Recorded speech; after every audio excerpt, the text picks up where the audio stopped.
ang side ni MC Mua. Napansin ng mga netizens na tila double meaning ng mga biro ng Bex Battalion kasamang buong squad sa kanilang bagong video sa channel ni Chad Kinis. Say ni Lassie, trial lang yan, kaya mo yan. Sinigundahan naman ni Chad na ang dami mong pagsubok na pinagdaanan. Itong trial na to, kayang-kaya mo. Halika ipakita mo yung side mo. Nagbago naman ng pwesto si MC na naka-side view at say pa nito, ayan, nakita nyo na yung side ko.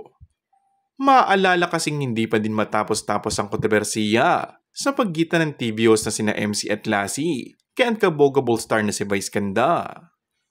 Nananatiling tahimik sina MC Mua at Lassie Marquez tungkol sa pagkawalan nila bilang co-host ng noontime show na It's Showtime. Dahil dito, sari-sari ang mga haka-hakang kumakalat. Malakas naman ang hinala na may kinalaman ng paninita ni Vice Ganda at kusang loob umano na nagpahinga sina MC at Lassie kaya hindi na sila nakikita sa kapamilya noontime show na It's Showtime. Gaya ni na MC at Lassie, nananatiling tahimik si Vice Ganda sa isyong ito.